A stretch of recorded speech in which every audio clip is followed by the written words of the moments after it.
When your old career gives you lemons, throw in some ice, mix in some vodka, and call it a podcast. From the Mac of All Trades studio in Fairport, and driven by Victor Chrysler Dodge Jeep Ram, it's Billified, the Bill Moran Podcast.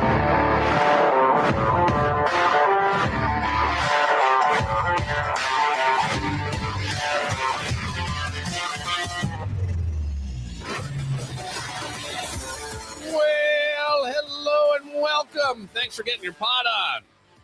Thanks for telling a friend. That's how we spread the word about the pirate ship.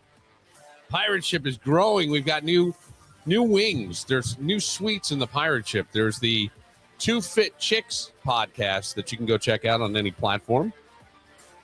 And coming soon, our friends at MJ Dispensary are doing a podcast.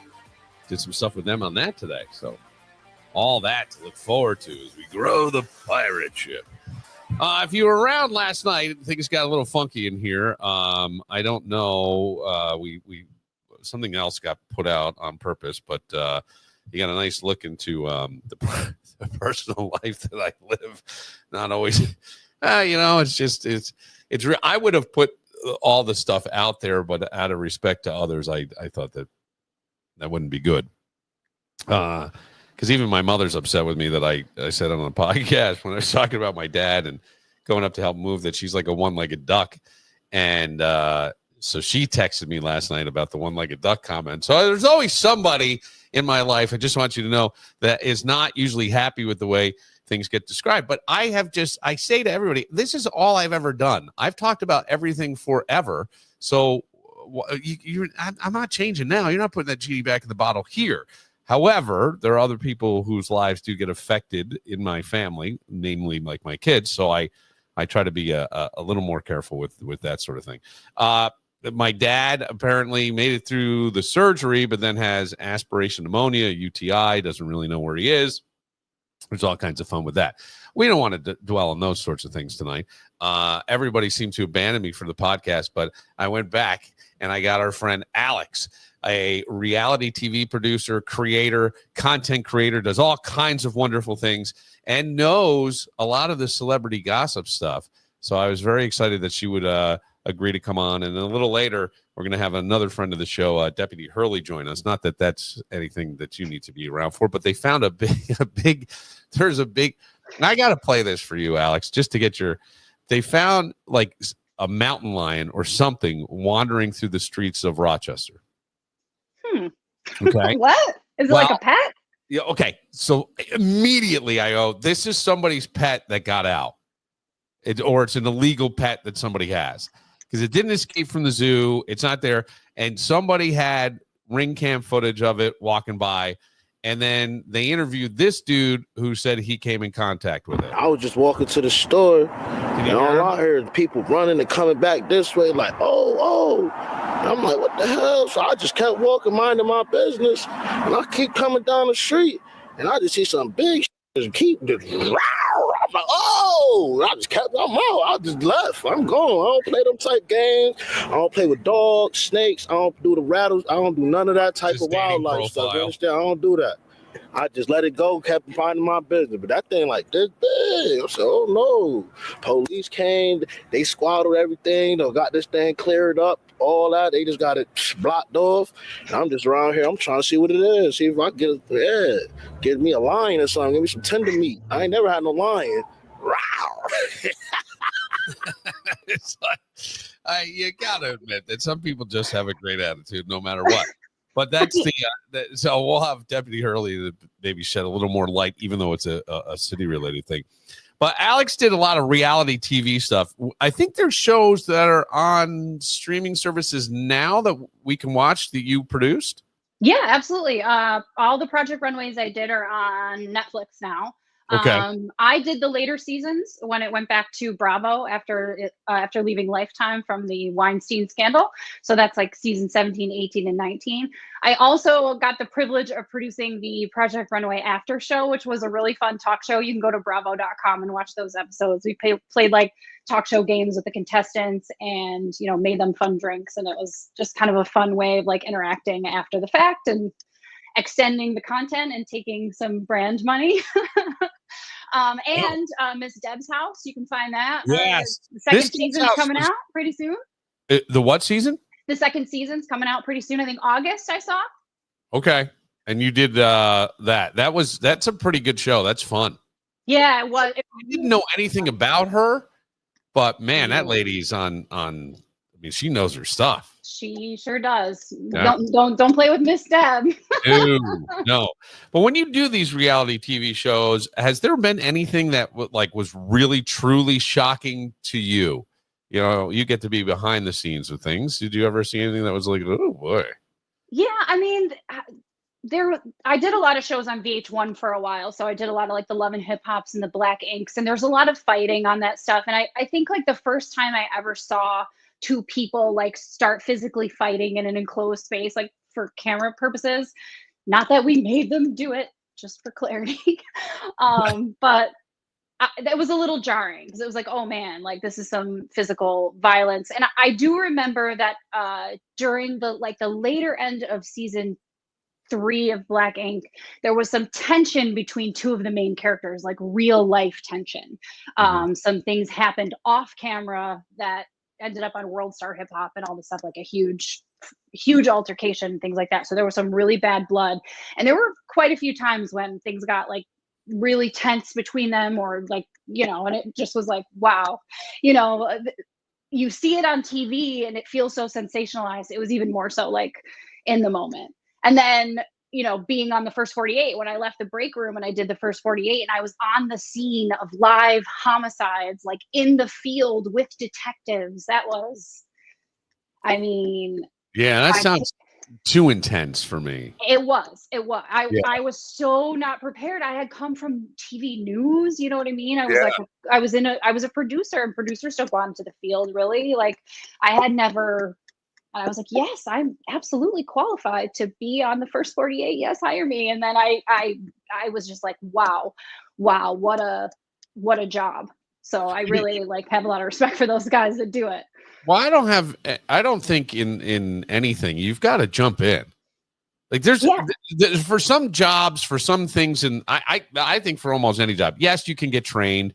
Yes, you can learn about it if you're selling a product. I got it. But you either got it or you don't in life. And I think, you know, being able to carry a conversation, actually truly listen to somebody so you're hearing what they're saying and you can come back with things. And sometimes you got to jump into sort of the deep end to learn, and you got to learn to swim quickly. And it sounds like the first 48, man. I mean, after that, maybe things were a lot easier. I don't know. I remember right after that, I went and interviewed for Morgan Spurlock, who did that documentary Mansom, and he did that Super Size Me, where he ate all the McDonald's. Yeah. So I interviewed for a job at his company, and I ended up getting the job, which was so fun. It was like one of the first web series ever. It was on Yahoo, and it was a spin-off of the documentary Mansom. And we basically did these like little vignettes for men, like how to sharpen a steak knife, how to get a proper shave, it was fun. It was really, really fun. But I went in for the interview, and the woman was like, you know, tell me a little bit about your experience. What have you been doing? I said, I have been doing homicides. I've been following live homicides as they happen and dealing with a lot of death. So could you please like let me dress up some animals and some costumes or something? Like I just can't. It was so, because my job on the show was to essentially convince like next of kin, family members, and friends to do interviews on behalf of the deceased person to build their story, right? So that when the cops are investigating, it's like, this is this person, here's all about him, you know, here's why it's so tragic, here's his sister, here's his mom, here's his cousin. And you're in the city of Rochester, which at the time was, the violence was very territorial. I don't know if it's still that way, but there were certain neighborhood lines that you just did not cross. And as a result of that, not a lot of people wanted to talk to the cops. They weren't going to talk to me. I was coming with the cop, you know, so it was very, very challenging. And you catch somebody on their worst day. They just lost a sibling, a brother, a best friend. It was, you know, it gave me a lot of respect for the people that do this job. And I think initially, like, the show's intention was to tell the stories of these tragedies. Like, it's so sad. We have to do something about the violence. Yeah. Alex also is getting into more of the creative work of things like writing and stuff like that, because I mean, why not after Jason said, Ted, hey, got a minute? Can you tell me about your brother? Oh no, you didn't know? They just shot him down in the corner. We're just trying to build a story about him. What, did he have hobbies? Did he do things? I mean, like, that's what I'm picturing in my head. Do you want to know the worst part about it? Is like, so when they send you a field kit because you're in the field. So the production company sends you a big kit, and in it has everything you're going to need for your work. So there was like laptops and certain binders that they keep certain documents in and stuff like that to keep you all organized for the production side of things. Also in that box is a cell phone called a murder phone. And because it's hooked up to the police station, so you have a second cell phone. So when a call comes into the homicide department at the police station, your phone also rings. So you know that a call has come in and somebody's dead and they have to go investigate it. And then you go and meet them. They also give you a box of swag, like keychains, water bottles, t-shirts, foam fingers. I was like, what is this swag? Like, do they do events where, like, do I give this to the police officers? No, like, it's not used to give to the people that did the interview. It was literally incentive. Number one, your brother was number one. He was number one, except now. Yeah. Hey, you know what? If you turn it this way, it looks like what took your brother's life. I mean, holy shit. I mean, my jaw, there were so many moments during that show. I remember we went into the police station with the heads of the production company on the first day of shooting. And in the police station in downtown Rochester, they had at the time, a big whiteboard in the office with all of the homicides for the year on it. And they're color coded. This color means solved. This color means still in progress. This color means it's a wrap, it's closed. Or it's just happened or something. I don't exactly remember, but I do remember that there was a list of 4 names. They were all the same name and they were like up on the bulletin board.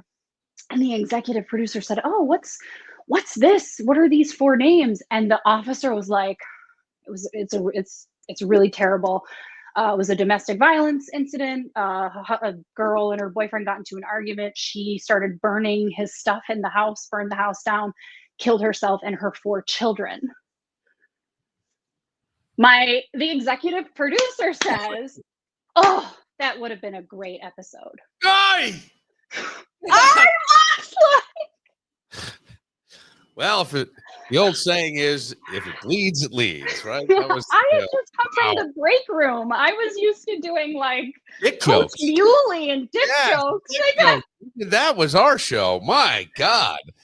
Wow, that's it's quite the step up. When you're writing shows now, would you ever write something based on that experience? Could you do like even a comedy of some sort, like, a fish out of water, so to speak? Would be a funny show. Absolutely, I do, and it does have like the crime element in that. So I actually never thought about it until just now. It's a good idea. Yeah, I should put that on the list. Yep. I was doing the podcast today, and they said they come up with ideas. Oh, I like that. That's clever. Ideas. I come up with ideas too. That's very funny. Now, that was not a idea I just shared, but maybe, who knows? I mean, I just may be eternally high in my own little weird world. High on life. I know that when you're writing these things though, and building out characters and stuff, there's a whole method. It's not like just sitting down and writing a story. It's writing a screenplay, basically, correct? Yeah, I mean, there's really no, like, I've been doing a lot of writing. I'm writing a script actually now. The last script I wrote was for college. I wrote for a screenwriting class. And I just remember like really loving the exercise of it and have always wanted to get back into it. But there's always been an excuse. And I think the biggest thing is like, I'm just afraid. I'm afraid of doing it. I'm afraid it's not going to be good enough. I'm afraid, you know what I mean? I have imposter syndrome and who do you think you are type of a thing. Yeah. And then when I do write something for somebody that isn't, it's not based on, reality TV characters, and I get positive feedback, I'm like, it's just reinforcement that like, you just have to go out there and do it. So what I typically do is I start with the show Bible, which is basically like a glossary for the entire show. It's every person, place, and thing that you're going to come across. Like they have a really comprehensive one for The Office. And that's just kind of where you go in and you're like, all right, I'm going to write a show about Bill Moran.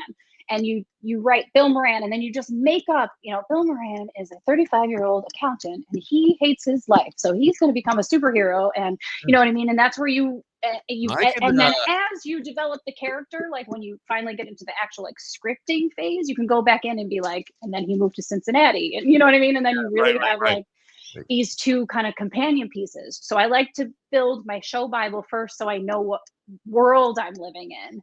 And then you can kind of go in and like structure the conversations and stuff. That's the hardest part for me, because how you write is not how you talk. So it's writing conversationally. It's writing this dialogue that we're having now. Sometimes when I write dialogue, I read it back. I'm like, feels very, people use more slang. People don't, Yes, right. They don't say the whole word, so when you read it back, you're like, I'm thinking of in an actor's voice, like, no, I would want them to say that with more, Yeah. So. Yeah. Okay. It's definitely been an exercise in. Right. Again, it's one of these things to me that, sure, you can go take a screenwriting script class, maybe to give you the structure of it, right? It's like framing a wall, but what's that wall going to look like? It's how I decorate it after that. The structure behind it is, everything's got to be, 16 on center and 2x4. And I got that. But when you finish it up, it's going to be different from somebody else. I like that, but it's interesting because I'm thinking of like, Sylvester Stallone wrote. And you see other people, but I don't know that you can learn. You got to do it by doing reps. That's always my thing. And I always think the more you do something, the better you're going to get at it, and you'll learn more and more. It was funny, not to keep referencing this podcast that'll be out in a little bit. But one of the guys was like, yeah, I, fell in love with weed at 13, started selling at 15, and then became such a supporter of legacy growers, people who went and grew. And I said, do they teach any classes anywhere now, like a Cornell Cooperative Extension, where you're learning to grow weed, right? And what goes on with it? And he's like, I never did any of that. He said, but there's one community college in the area that's starting to do stuff. And he goes, I went in and sat in on the class, and I go, they don't know what they're talking about. And I go, right, because you've been doing it.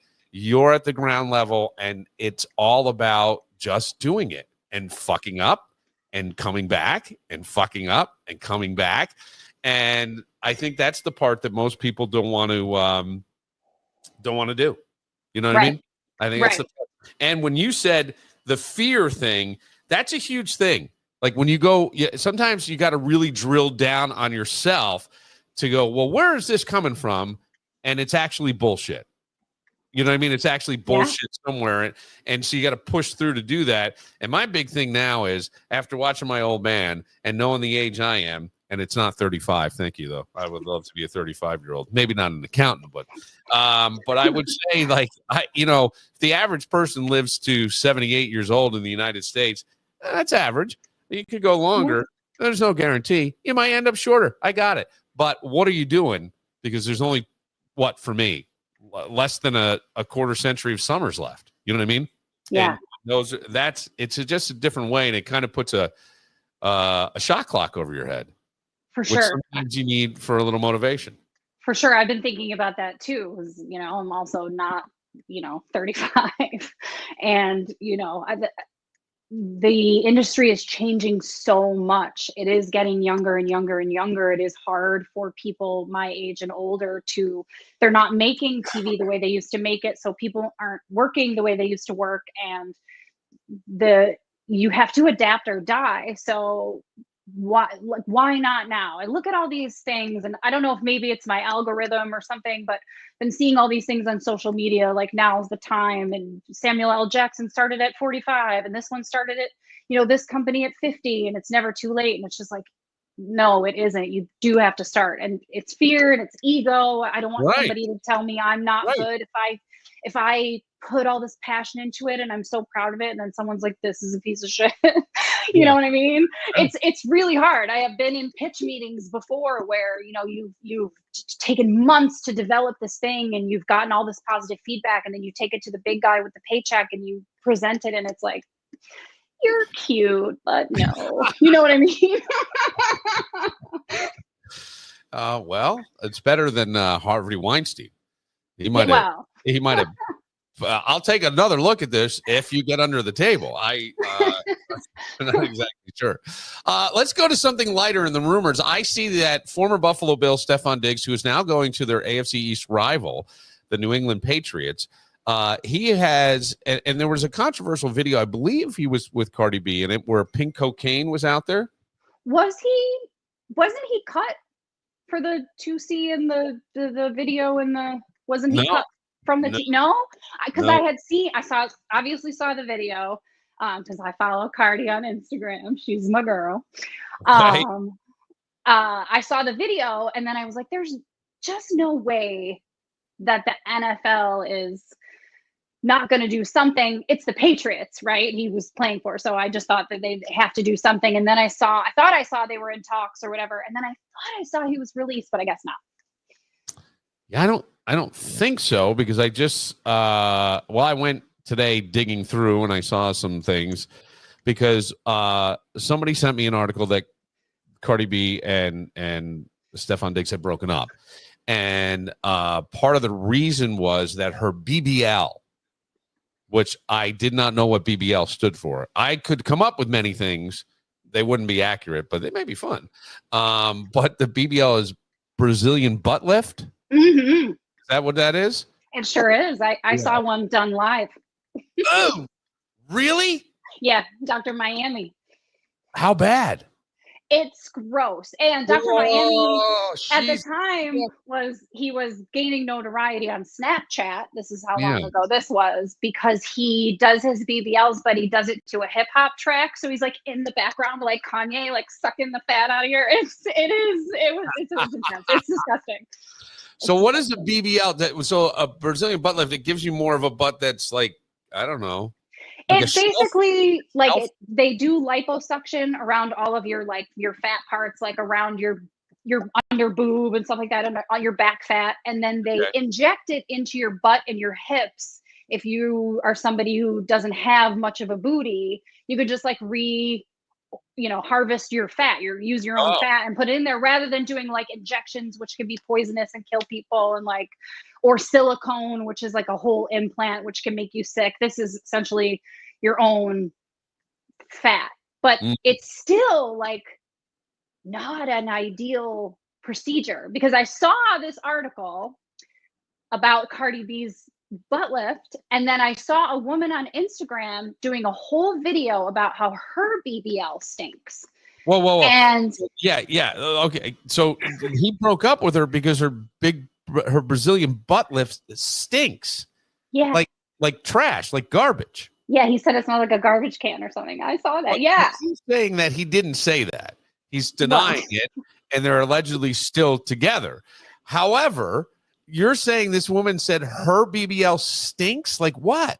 Like rotting flesh? Yes, because then a couple videos later, like once you get into the algorithm, like Instagram serves. So I saw the Cardi B thing and I was like, what are you talking about? And then the next video was this woman explaining, and she kept calling it her sit down air, which I was like, what do you mean? Like anytime she would sit down, like somebody farted, right? So few videos later, there was a stitch with a surgeon, and he was saying that if you don't properly take care of your incisions afterwards, if you happen to now have a much larger backside than you once did, it will be harder for you to clean properly, right? So there's that. God damn. And smart when it comes to you can also have like fat necrosis, which is like the fat cells, they put too many in, so the fat cells die. So essentially your butt inside is rotting. Yeah. And the smell is you're basically decomposing. So you smell like decomposition. It's disgusting. Wow, that is, oh my God. And you think that's why she got divorced from the game? Was that her husband? Offset from Migos. Offset. Yes. Thank you. Woo. I don't know what I'm talking about. Wow. So it's goddamn. Now the thing is, like, horribly, men have for years talked about women and smells and different things. And I just think that let me say this as a man, I wouldn't want to smell my balls. I wouldn't want to go. I mean, come on, man.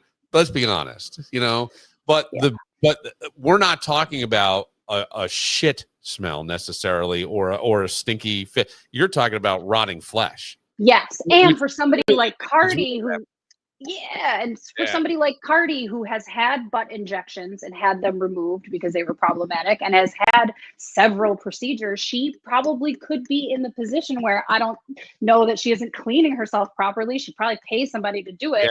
I think she has more, like, if it's true, if the rumors are true that Offset left because of stinky butt, like, she could have that necrosis problem because if you look at her, like,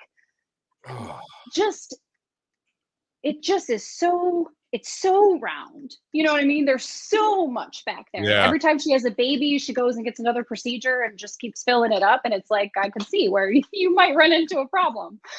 Man. Overfilling the tank. I don't know. I think he signed a $63.5 million deal with the Patriots, so that's maybe you could use that to clean up the smell. I don't know. Yeah, help your girl out. And air fresheners, maybe. I don't know. Charcoal underwear. There's options, I would think, in this some way. But boy, that is just, you smell an animal that dies and decomposes. And no one moves it. Yeah. Now that you're walking around with it, and every time you sit down, it's like, God damn, man! It's like a tidal wave of stinks, like a hot boat full of garbage. I think about some like First 48 crime scenes, and it's like that's what you're walking around with your whole life. And then I did off air say to you that I see that Tom Brady is saying that Sofia Vergara is not too old for him, which she's 50 something, early 50s, and he's in his late 40s. But you made an interesting point with Tom Brady. I think it's so funny because Tom Brady can't be photographed like near a woman. He can't even be photographed like in the same room as a woman without the headline being Tom Brady at a party. Like the Bezos wedding in Venice, all of the New York Post articles were like Tom Brady seen chatting with Sydney Sweeney on a yacht. And then a week later, it was like Tom Brady chats up Dakota Johnson on a yacht in Ibiza. Tom Brady's, Tom Brady said hi to the girl at the ice cream parlor. Sparks are flying. Like that guy, they are just waiting for him. Tom Brady talks to Kim Kardashian. Could they be, could that be her secret band? Like that guy can go anywhere. That's that's a tough thing with the with Tom Brady doing his somebody just opened the door to the studio. Everybody tells me when I am alone here, I should be locking the door. But there's some lady's like all confused. She just opened the door and I'm talking and she just looked at me. I apologize for the interruption there. It is weird, but Tom Brady is he's a beautiful human being. He is a beautiful man. I mean, I wouldn't mind being on a yacht in Ibiza with Tom Brady. Like you could say we're dating. And he's done a nice thing and he's kept that, kept it going well, and certainly proved that you can play to 45 years old at a high level.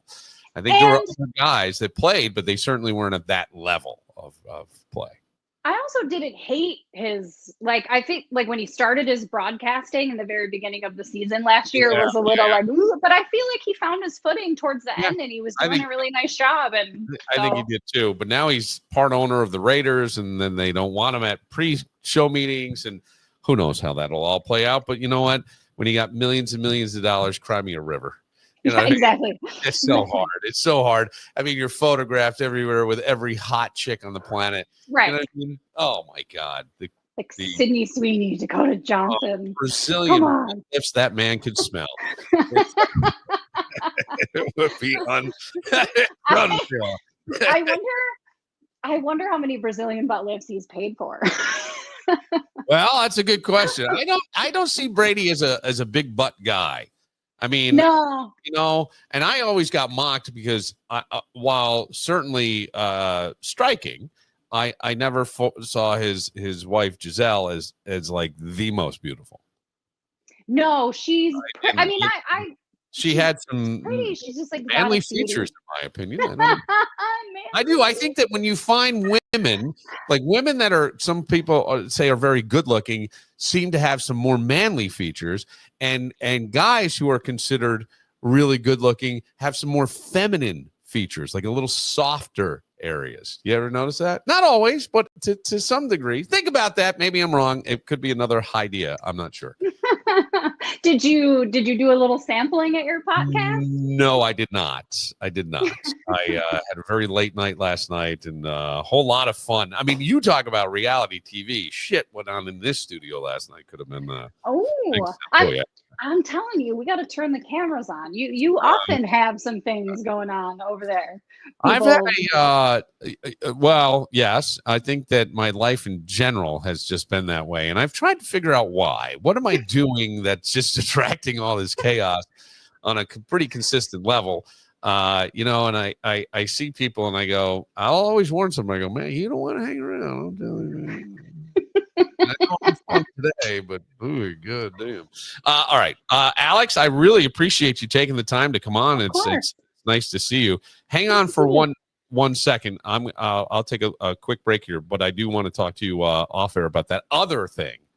Nice. The other thing, and I will.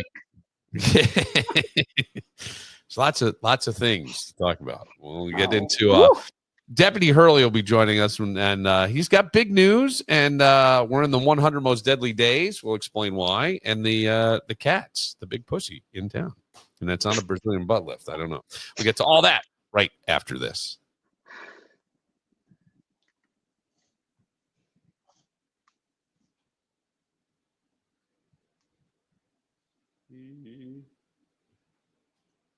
Now, if I pause the record.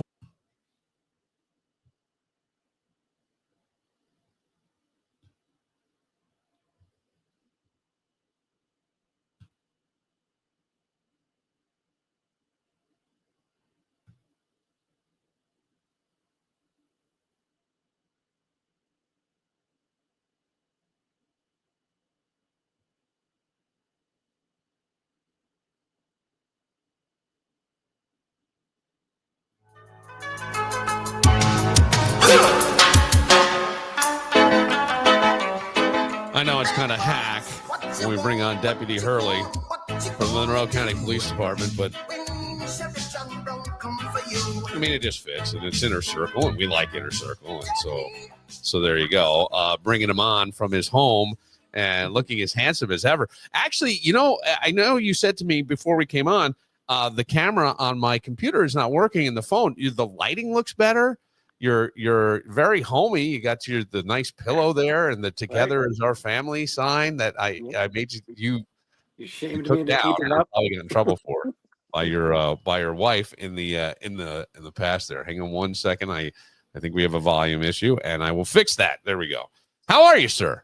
I'm great. How are you?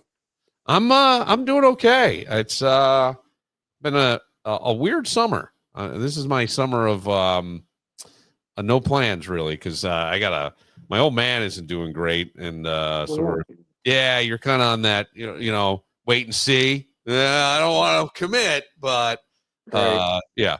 So he thought he was dying and called a bunch of people and said, I'm dying tomorrow. And as I said to my brother, I go, the Grim Reaper doesn't answer calendar invites. He comes by surprise, I think. But so we know he's still here, and that's a wonderful thing. But you've got some cool news. Are you allowed to say? Oh, yeah, it's official now. Okay. So on July 19th, I'm getting promoted, and it will be Sergeant Hurley. So that's right. No more deputy. That's right. Moving on up. But so the plan right now, last I was told, was I'll train my replacement, and then I will be back on the road helping some of our young deputies. So that means we don't get to see you anymore. We don't have you on anymore. Yeah, I mean, I'm still around, but yeah. Well, are you allowed? Would you be allowed to talk to us, or was this like we got to go through the police information desk or whatever? That's a good. Nah, I think we could probably still talk. Yeah, buddy. Yes, I love it. Let's be a little rebellious. It's just a slight bit. I mean, and you know the stuff. Well, now you're going to see. You may be on some of the calls that are news or go as support, right? Oh, absolutely. Be leading the charge. Tell me what is a sergeant versus kind of what you do now, because I did have a friend who was a Monroe County sergeant, Jimmy Carroll. Yep, and I don't know what the different rankings. I would assume there's probably more paperwork. Yep, it's more of an administrative role, not as much as say like a lieutenant, right? The higher up the ranking you go, the more administrative and paperwork stuff like that. So you're a frontline supervisor. You're leading from the front. You're leading the deputies. You're approving their time off and making sure that their payroll is all done correctly. And then, all the videos and stuff that you see online is I want to talk to your supervisor. Well, that'll be me. Well, welcome to Karen Hell. Let me talk to your supervisor, sir. Yeah. My God, don't speak to me that way. We are in what I believe is referred to as the 100 deadliest days. Is that accurate? So the 100 deadliest days that I know of is for driving and for teens, because it's the time between Labor Day and was it Memorial Day? Or Memorial Day and Labor Day, right? Memorial Day and Labor Day, right? Because it's essentially school when school's out. So, there's no school. Kids are out and about. They're looking for things to do, just like we do. Hey, watch this. Right. Yeah. So that's why it's the 100 deadliest days. And it's just warmer. People are outside. Cabin fever's over. We're cooped up for 9 months a year. So everybody wants to be out and about doing things. Motorcycles are out. All those things that just contribute to disaster. Did you, as a young person, and feel free to plead the fifth, but did you ever car surf, sir? Allegedly. Yeah, where you stand not on the hood but the roof of the car while somebody drives. That's how we did it. That's how I did it. So I never did that one. Oh, I did do that. Yeah. I think we did up to like 35. Oh, really? Yeah. You had to have good balance. You know what I mean? You had to have good balance and a hard roof. Like you couldn't have one that sometimes you get those roofs that you go boom, boom. Like my fat buddy got up there and put some fucking dents in the roof. But it actually, excuse me, but it did help a little bit because now you had some places that you could put your feet or around. It almost gave you a little more surface area. Yeah. It had like a pre-made dent, so he took the little flex out of it for you. You got it. So now when you look back on that, what do you think? I think that I am lucky to be alive. And if I ever saw my kids doing it, I would want to, we always say, I want to kill them. I would want to have a discussion like, let's go to a head trauma center and just see how this turns out possibly. My mom was a speech pathologist and I got my motorcycle permit behind their back.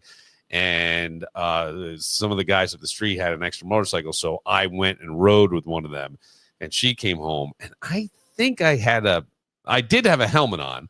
But man, I got you don't understand head trauma victim, blah, blah, blah, blah, blah, blah, blah. So I never rode a motorcycle ever again. Never, ever did it. Like I don't regret that. That I don't regret. Especially now. I mean, Hurley, God, you look around. First of all, the technology in cars is fantastic. I have a car now that practically, if you are on the highway or something, you can set cruise control and driver assist, and it drives itself. It slows down for cars in front of it. It does all kinds of stuff. You need to be there. It will warn you to keep your hands on the wheel because I didn't want to see like, hey, what happens if I just, but it's still testing your limits. Well, just seeing what I got here. I need to know. But the point is everybody's looking at their phone. And I know we have the no touch rule in New York State, but there's a whole lot of touching going on. Oh, absolutely. I remember when I first started 20 years ago, it was a $50 fine for a cell phone and no points. Right. Now you're up to like 5 points and over $300 in just the fines, not the surcharges and everything else. But that all stems from the danger that cell phones are. And we all have done it. We all know there's nobody who can argue that a cell phone isn't a distraction. I mean, we've Yeah. all done it. You Right. know it. I mean, how many mailboxes have you almost taken out because you were answering a text or whatever? No, I see people often, and I'm amazed at the number of near misses. Like you see somebody, especially if you're on one of the expressways, kind of they're touching each line, right? They're going back and forth. That used to be, hey, they're drinking. Not anymore. It's like, yeah. And it really feels like while driving, what's the activity? It's now what we do while we check our email and find our favorite playlist and possibly watch Netflix. I don't know. I'm just, those things happen. Yeah, people are Snapchatting and TikToking while they're driving. It used to be eating and putting on makeup or things like that, or shaving, with an electric razor, and now they're watching minute and a half, 2-minute videos on their phone while they're going down the road. I will never forget as a young guy, my mother coming home, she had like a fat lip, like those big, like you could see boxers and stuff have, and I go, what happens? Putting on makeup, going down the Taconic State Parkway, and lost it. Went right into like a light pole. Oh, yeah, like dead center. I mean, she hit this thing dead center. So now you got a horseshoe, and that horseshoe dead, and and she was putting on makeup. I go, I'd like to see the after result. Like the cop that came up that had to go, oh my God, what happened? Like your makeup's all smeared all over your face and everything. That's all I'm thinking. Sometimes you get there and you just look and go, I think you've learned your lesson. Yeah. One of the things is where you're mentioning the 100 deadliest dates, and it's really based on, let's say, teen driving and more free time. I do wonder, have you noticed, and I don't know how you would or wouldn't, but I would think there's some statistic, less teens driving. Is there less driving? Because it used to be like your car was sort of your status symbol. And I think now it's your phone. I really do. And I hear of kids who don't want to drive and are afraid to drive. And what's the point? I'll just grab an Uber, or I don't know if this is true, right? You hear a lot of things. I'm asking you. Yeah, it's hard to quantify, but I will tell you that, having kids around that age and whatnot, they always have a plan, right? All the education, all those talks that we had for years and years about go to the bar, have fun, but have a plan. Like they're just, yes. You're right. It's Ubers, it's Lyft, it's ride shares. They just, it's nothing. I'm even saying at like 16, where you can't even get into the bars. I feel like there's less, people aren't as excited to get their license. Because there's no reason to leave their house. Yeah, they can talk with their friends. They can go online, play video games or whatever, Again, they're on Snapchat and whatnot, talking to each other and sharing their snaps. I'm telling you right now, you want the kids out of the house, turn off the air conditioning, turn off the Wi-Fi. Not to sound like an old man, but it was like when we were that age, it was get out of the house. Don't come back until... Yeah. I don't want to see you. My father used to scream, I want some day without the kids. Get out, get out, get out. So we were gone. But yeah, it is interesting. I always say, like, now is the greatest time to be poor in the world because flat screen TVs cost nothing and air conditioning is everywhere, right? I think that's what's made us lazy. I got Wi-Fi. I got this. I'm fucking fine. I'll scrounge up $5 and get a biggie bag from Wendy's, and that's my afternoon. And I go, oh my God, we're the laziest. But that's what it is. Well, and you don't even have to leave. You can have someone deliver it. It's fast food. It's true. It blows my mind. You have people delivering you fast food. That's the whole point. You just go through the drive-thru and you're done. Nope, not anymore. We can't do that. We pay someone to do that for us. That's right. It's like a butler service. I would love to have a butler. As I get older, I go, wow, I'd love a butler. But then the argument I hear too is, well, we don't have money. Right? I can't afford this. I can't afford that. But you just paid $20 for someone to bring you a $5 biggie bag. Yeah, so make it make sense. Can you tell I've had this conversation before? Yes, I actually can. One of the things that is beautiful about our area is that everything seems to come to life in the summertime, and some of that come to life is also wildlife. I remember many years ago being on the radio and a bear had climbed a tree in the city. And they were trying to get the bear out, and I kept wondering, where did the tranquilizer dart that missed land. I was just always waiting for someone to go, fuck! Oh! You know what I mean? Like, it never happened. But I remember like we were getting a live play-by-play from a guy who it was his house and the bear was in the street. And then the poor bear, its neck snapped when it fell. I think on that one. But when are you seeing? Of course, we've got this bizarre story out of the city of Rochester, and you and I will have a nice moment to listen to the person who observed this cat. But it sounds to me like it was somebody's pet that got out, not necessarily. Right. Sounds like somebody who probably shouldn't have had it. Yeah, an illegal pet, I would say. Right. Yeah. And I'm sorry, but when you said the tranquilizer dart, it just made me think of like Naked Gun. Yes. Right? This is just a skit or scene out of that movie. Right. And they're remaking that, by the way, with Liam Neeson. I saw. I know. I'm not sure how I feel about these remakes. The classics were classics. What are we doing? But that tranquilizer dart was like, I always wonder, where did that go? And that was the scene that I thought of where it like hits you in the neck.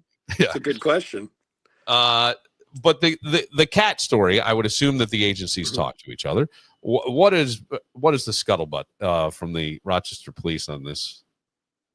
So my very limited understanding on this, because like you said, I've been off. Somebody said they saw a large cat.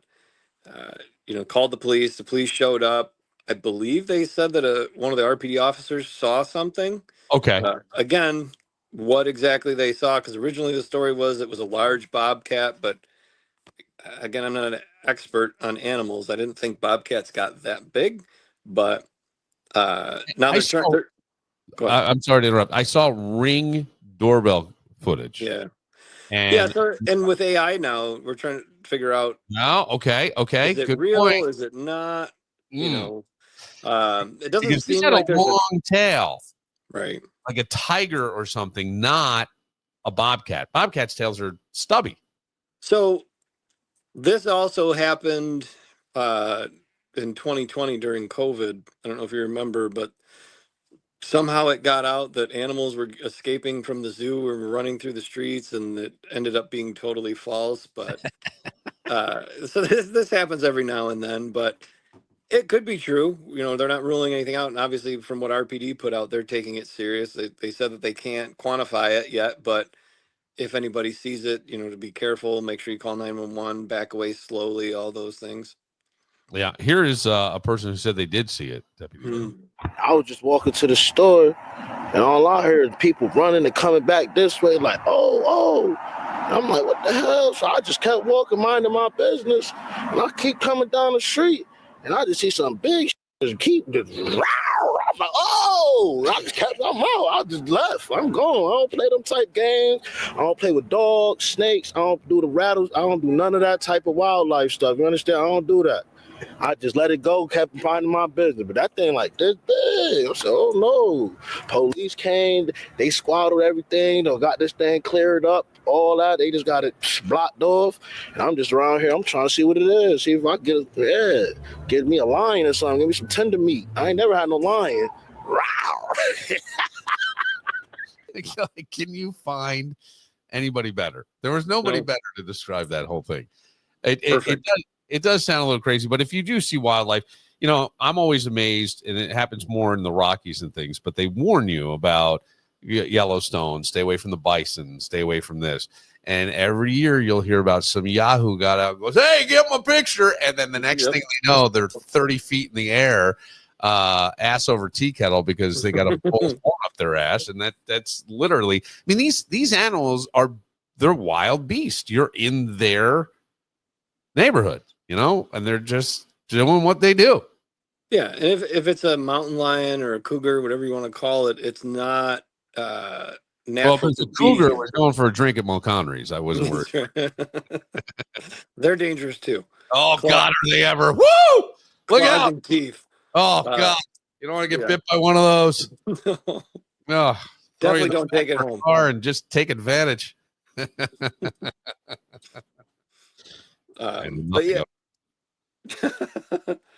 But if it is if it's some exotic drug dealer or some crazy exotic animal owner, uh, it could be extremely dangerous if this thing's just running around scared. Right. It's not supposed to be here, and people certainly aren't prepared for that kind of a thing. No. And I would hate, it's not the animal's fault. I would hate for somebody to shoot it, but I don't know what Yeah. else it would do. I don't know what else you would do either. I mean, are exotic pets in a way a ticking time bomb for people? I would think so. I mean, it's hard to tell. We don't deal with it a lot, but you see the stories on the news. Like there was the alligator that was taken from the house in Buffalo. I mean, Right. these things aren't supposed to be pets, right? I love animals, right? It's not that. It's just that thing's a dinosaur. Right? Alligators have been around for millions of years, and it's not supposed to be a pet. And everybody's like, "Oh, that's great." Yeah, until it goes bad. Literally, all it takes is one mistake, and you're gone. I mean, a cat scratches you, it hurts enough. This Right. thing's meant to Sure. kill you. Yeah. So Yeah. I don't know what people are thinking. What else is happening in the wide world of Monroe County? So in fun news, we started. This is the first of 2 weeks in our teen academy that we do. So we have a bunch of teens going through, kind of seeing what it's like to be a police officer at the academy.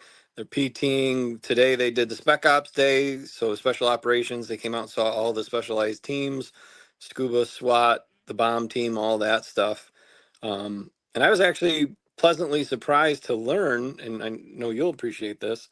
There's a young man who's on the spectrum, Mhm. and he's going through everything. And what the great part about this is, our people are doing everything and being very kind and helping him. But I would expect that they're adults, right? But the kids are really rallying around and just being very inclusive, and including him in everything. And it was just really nice to see them kind of rally around him today. Yeah, that's amazing. I didn't know there was the Teen Academy. Yep. So they've been Oh, doing it for a long time, and it's neat, right? It's a week.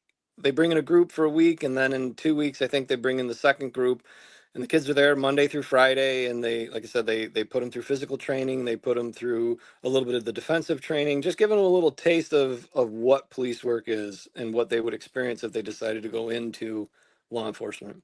yeah, what a great opportunity to get a look at it firsthand and see if this is something you would like to pursue.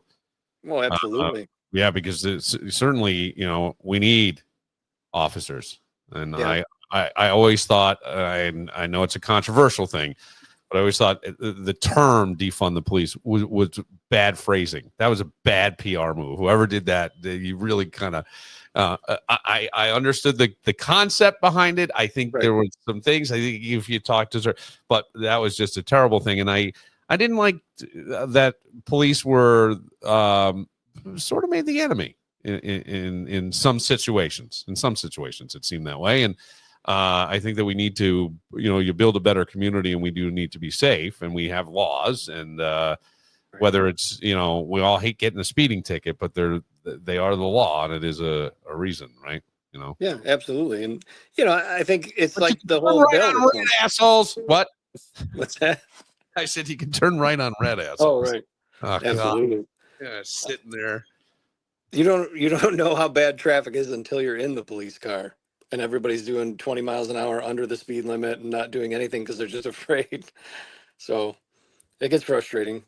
But yeah, I mean that whole thing, I understand, and most police officers would tell you that the system isn't perfect, and they're asking us to do a lot of things that aren't specifically in our wheelhouse, but now we're big game hunters and kind Yeah, of everything. parents. Yeah. I mean, So, to a certain extent, it really does feel that way. oh, absolutely, mediation, all that stuff. So we do the best we can, and essentially try to de-escalate situations and contain situations so that we can get other people involved who can really help out. But so, I mean, we agree, but yeah, the whole defund thing is just silly.